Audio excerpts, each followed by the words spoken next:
अंतिम घड़ियां आ पहुंची हैं, कुछ ही क्षण रहे बाकी हैं।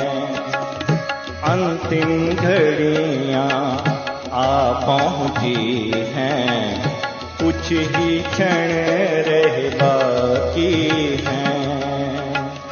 समय बीतता जाता है, अब याद घर की आती है, अब याद घर की आती है। अंतिम घड़ियां आ पहुंची हैं, कुछ ही क्षण रहे बाकी हैं।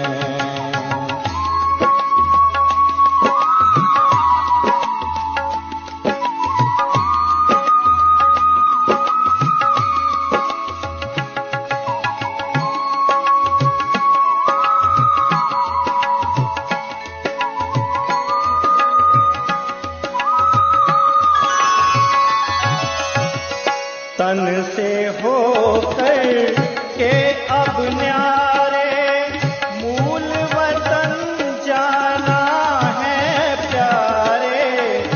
होंगे वहाँ अव्यक्त नज़ारे, होंगे वहाँ अव्यक्त नज़ारे। धड़कन दिल की बताती है, अब याद घर आती है। अंतिम घड़ियां आ पहुंची हैं, कुछ ही क्षण रहे बाकी हैं।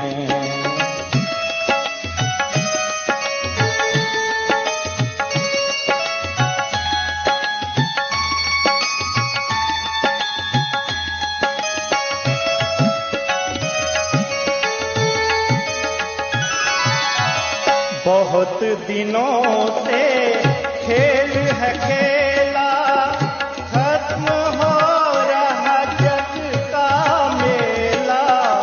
कहा शिव ने ना हो अलबेला, कहा शिव ने ना हो अलबेला। घड़ियां बीतती जाती है, अब याद घर आती है। अंतिम घड़ियां आ पहुंची हैं, कुछ ही क्षण रहे बाकी हैं।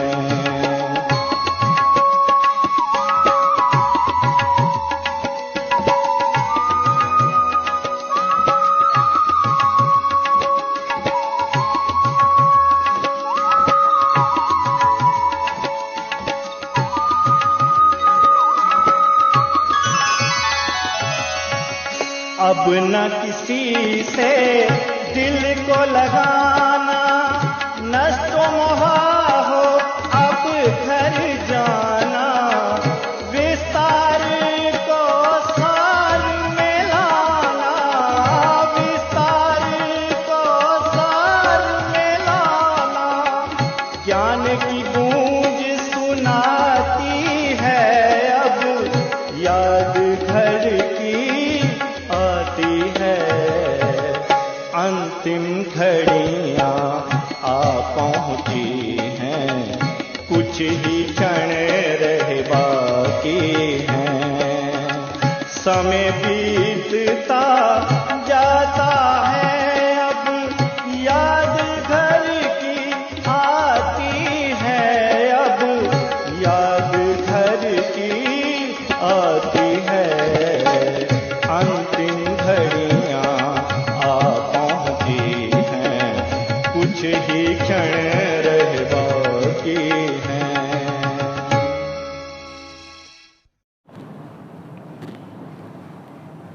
ओम शांति। आज 30 जुलाई 2021 के परमात्मा के अनमोल महावाक्य हम सभी प्यार से सुनते हैं। भगवान कहते हैं, मीठे बच्चे, इस पुरानी दुनिया में जिस प्रकार की आशाएं मनुष्य रखते हैं इस पुरानी दुनिया में जिस प्रकार की आशाएं मनुष्य रखते हैं वो आशाएं तुम्हें नहीं रखनी है। आजकल के मनुष्य कितनी आशाएं रखते हैं, ये हो जाए, ये हो जाए, हम ये करेंगे, हम ये करेंगे। अभी क्या है, समय ऐसा आ रहा है कि सब आशाओं पर पानी फिर रहा है। समय ऐसा विकराल रूप ले रहा है, चाहे प्रकृति हो, चाहे बीमारियां हो, चाहे मनुष्यों के आपसी संबंध हो, वो कितने आपस में कैसे हो रहे हैं, खराब होते जा रहे हैं, जिसके कारण अब कोई आशाएं भी आज के मनुष्य आत्माओं से रखना अर्थात स्वयं को दुख में डालना है। इसलिए भगवान कह रहे हैं इस पुरानी दुनिया में जिस प्रकार की आशाएं मनुष्य रखते हैं वो आशाएं तुम्हें नहीं रखनी है। अब हम आत्माओं को वो आशाएं नहीं रखनी है, क्योंकि ये दुनिया विनाश होनी है।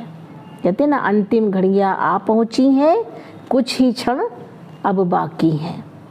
तो अब क्या है, समय का कोई भरोसा नहीं है, किन्हीं की श्वासों का कोई भरोसा नहीं है। इसलिए अब क्या करना है, समय की चेतावनी को समझते हुए किसी से भी कोई आश ना रखें। एक यही आश हो कि हम अपने जीवन को कैसे श्रेष्ठ बनाएं, कैसे पावन बनाएं और कैसे अपने पापों को, विकर्मों को दग्ध करें ईश्वर की याद से। केवल एक यही आश के अलावा स्थूल आश, भौतिक आश, दुनिया की आश, संबंधों की आश कहीं भी रखेंगे तो उसे क्या है, दुख और धोखा मिलना ही है। क्योंकि जहाँ पर कोई हम एक्सपेक्टेशन रखते हैं तो वहाँ पर क्या है, दुख और धोखा है। क्योंकि कहीं भी किसी बात में कामना रखते हैं, ये हो, ये हो, ये हो, तो कामना क्या करेगी, सामना जरूर कराएगी। वो परिस्थिति हमारे सामने खड़ी हो जाएगी। इसलिए परमात्मा कह रहे हैं, हे मेरे मीठे बच्चे, अब तुम्हें इस दुनिया से कोई आश नहीं रखनी है, क्योंकि ये दुनिया की नैया डूबी की डूबी। अब क्या है, सृष्टि परिवर्तन का समय आ रहा है। अब ये घड़ियां जा रही हैं, ये थोड़ी सी श्वासें हैं जो हम अपने जीवन की सफल कर सकते हैं, श्रेष्ठ कार्य करके, श्रेष्ठ चिंतन करके और श्रेष्ठ अपना जीवन बना करके। प्रश्न है आज का, एक प्रश्न भी रहता है रोज, संगम युग पर कौन सी आश रखो तो सब आशाएं सदा के लिए पूरी हो जाएंगी। ये वो समय है जब आत्मा और परमात्मा का संगम हो रहा है, अर्थात मिलन हो रहा है। एक तरफ दुनिया का विनाश सामने खड़ा है और एक तरफ आत्मा और परमात्मा का बहुत सुंदर सुहावना ये संगम हो रहा है, अर्थात मिलन हो रहा है। तो संगम पर कौन सी आश रखो तो सब आशाएं सदा के लिए पूरी हो जाएंगी। तो हम बच्चों को अब रखनी कौन सी आश है, बाकी दुनियावी आश तो रखनी ही नहीं है। तो कौन सी आश रखनी है, हमें पावन बन बाप को याद कर उनसे पूरा वर्षा लेना है। स्वयं को पावन बनाना है, बुराइयों से अपने को बचाना है ना, विकारों से बचाना है, ईश्वर की याद से पावन बनना है। तो हमें पावन बन बाप को याद कर उनसे पूरा वर्षा लेना है। वर्षा माने सतयुग की प्रॉपर्टी लेनी है, ईश्वरीय राज्य के अधिकारी बनना है जो परमात्मा हमें दे रहे हैं। ये बच्चे अब तुम्हें कहाँ चलना है, सतयुग की ओर चलना है। कलयुग जाने वाला है, सतयुग आने वाला है। सिर्फ यही आश हो, इसी आश से सदा के लिए सब आशाएं पूरी हो जाएंगी। कौन सी आश हो कि हमें पावन बनना है और बाप को याद करना है। बाप माना ईश्वर को, शिव बाबा को याद करना है। यही आश रखेंगे तो क्या हो जाएगा, सभी आशाएं आप ही पूरी हो जाएंगी। आयुष्मान भव, पुत्रवान भव, धनवान भव, सब वरदान मिल जाएंगे। लंबी आयु भी होगी, पुत्र, धन, संपत्ति, पीस, प्रॉस्पेरिटी, सब कुछ मिलेगा। लेकिन कब मिलेगा, सतयुगी दुनिया में आपका सब जमा हो रहा है उसके लिए, जाने के लिए। लेकिन करना क्या है, स्वयं को पावन बनाना है। सब वरदान मिल जाएंगे, सतयुग में सब कामनाएं पूरी हो जाएंगी। आगे चल के सब पूरी होनी है, लेकिन इस दुनिया में अब कोई भी कामना नहीं रखनी है। और बहुत सुंदर गीत है, तुम ही हो माता पिता, तुम ही हो बंधु सखा, तुम ही हो। एक परमात्मा ही हमारा सब कुछ है। कहते ना, त्वमेव सर्वम मम देव देवा, आप ही मेरे सब कुछ हो, माता पिता बंधु सखा भाई दोस्त सब कुछ हो। ईश्वर को ही जब सब संबंधी बना लेंगे तो ईश्वर से ही सर्व संबंधों का अनुभव करेंगे, सर्व संबंधों का रस लेंगे, तो दुनिया के जो रस है ना वो फीके लगेंगे। एक परमात्मा का रस ही हमें क्या करेगा, बहुत ही प्रेममयी बना देगा और हमें इस प्रेम के सागर में डुबो देगा। अच्छा, मीठे मीठे सिकिलधे बच्चों प्रति माता पिता बाप दादा का याद प्यार और गुड मॉर्निंग। रूहानी बाप की रूहानी बच्चों को नमस्ते।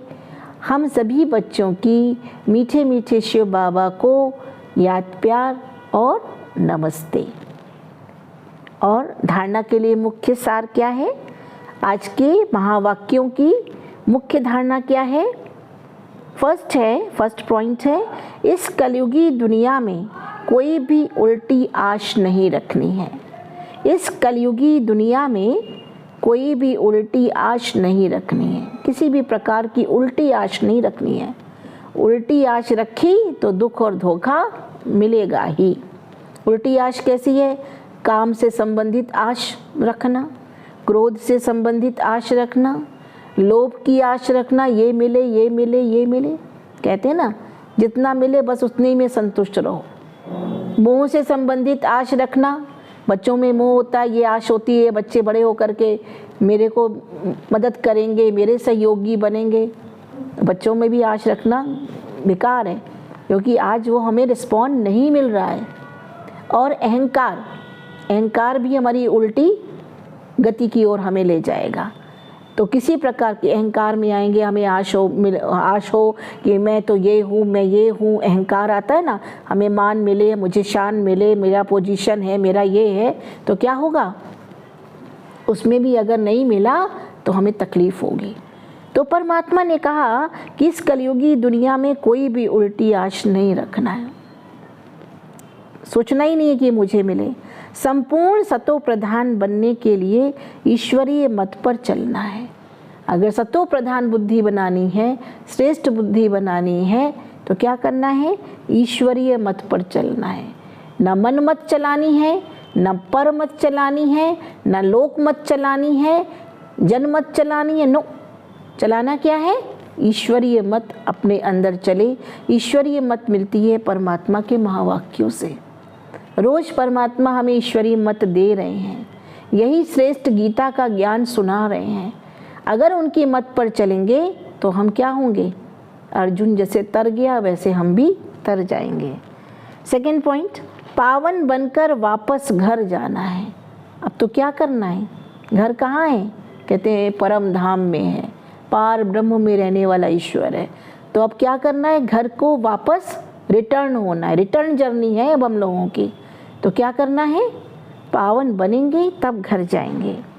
यही एक आश रखनी है कि अब पावन बने और जल्दी जल्दी घर जाएं। अंतमति सो गति, जैसी अंत के समय हमारी बुद्धि होगी, मति होगी, वैसी हमको स्थिति की प्राप्ति होगी, वैसे ही हम बाबा के घर परम धाम जा पाएंगे। मति अच्छी होगी तो श्रेष्ठ गति मिलेगी। माया के तूफानों में समय नहीं गंवाना है, दुनियावी बातों में, व्यर्थ चिंतन में, पर चिंतन में, वेस्ट थॉट्स में अब समय नहीं गंवाना है। समय बहुत वैल्युएबल है। और आज वरदान परमात्मा का क्या है, निरंतर बाप के साथ की अनुभूति द्वारा, निरंतर बाप के साथ की अनुभूति द्वारा हर सेकंड, हर संकल्प में सहयोगी बनने वाले सहज योगी भव। निरंतर में अंतर ना पड़े, निरंतर परमात्मा की याद अंदर में रहे। मैं और मेरा परमात्मा, मैं और मेरा शिव बाबा, दूसरा न कोई। क्योंकि मैं आत्मा अविनाशी हूँ और मेरा पिता भी अविनाशी है। बाकी जितनी भी भौतिक वस्तुएं हैं, वैभव है या भौतिक संबंध है, देह के संबंध है, वो सब विनाशी हैं। तो निरंतर बाप के साथ की अनुभूति द्वारा, साथ मना उनकी याद, मन बुद्धि से उनकी याद करें। हर सेकंड, हर संकल्प में, एक एक सेकंड, एक एक संकल्प अर्थात एक एक विचारों में सहयोगी बनने वाले सहज योगी भव। परमात्मा के कार्य में सहयोगी बनने वाले सहज योगी भव। ऐसे योगी बनो, सहज योगी बनो। सहज रीति से ईश्वर को याद करना डिफिकल्ट नहीं है, इजी वे में कैसे हम मन बुद्धि से प्यार से ईश्वर को याद करें। जैसे आशिक और माशूक एक दूसरे को याद करते हैं ना, ऐसे प्यार से याद करें। तो सहज योगी बनना, विश्व परिवर्तन का कार्य होना है, लेकिन उसमें इस बड़े से गोवर्धन उठाने के लिए हम सबको भी क्या करना है, परमात्मा के कार्य में अपनी सहयोग की उंगली देनी है, तब ये सारा गोवर्धन अपने आप उठेगा। जैसे शरीर और आत्मा का जब तक पार्ट है तब तक अलग नहीं हो पाती, ऐसे बाप की याद बुद्धि से अलग ना हो। जैसे आत्मा और शरीर का क्या है, पार्ट एक साथ चलता है ना, ऐसे बाप की याद भी बुद्धि से अलग ना हो। सदा बाप का साथ हो, दूसरी कोई भी स्मृति अपने तरफ आकर्षित न करे, क्योंकि स्मृति जैसी होती स्थिति वैसी बन जाती है। स्मृति श्रेष्ठ होगी, पावरफुल होगी, पावन होगी, परमात्मा याद की होगी तो स्व की स्थिति भी अच्छी बनेगी। इसको ही सहज और स्वतः योगी कहा जाता है। ऐसा योगी हर सेकंड, हर संकल्प, हर वचन, हर कर्म में सहयोगी होता है। सहयोगी अर्थात जिसका एक संकल्प भी सहयोग के बिना ना हो, हर संकल्प ईश्वरीय कार्य में सहयोगी हो। ऐसे योगी और सहयोगी शक्तिशाली बन जाते हैं। आज का स्लोगन, समस्या स्वरूप बनने के बजाय समस्या को मिटाने वाले समाधान स्वरूप बनो। समस्या नहीं, टेंशन हो गई ना, टेंशन की जगह क्या लगा दे, ए शब्द लगा दे, अटेंशन। अगर हर बात में ज्ञान को लेकर के चलते हैं, समझ को लेकर के चलते हैं, तो क्या होगा, अटेंशन रहेगा कि कैसे उस समस्या से क्या करें, हम आगे निकल सकते हैं, कैसे उस समस्या को टैकल करें, तो कैसे हम उसको अच्छी तरह से निपटाएं। तो समस्या स्वरूप नहीं बनो, लेकिन क्या बनो, समस्या को मिटाने वाले समाधान स्वरूप बनो। ओम शांति।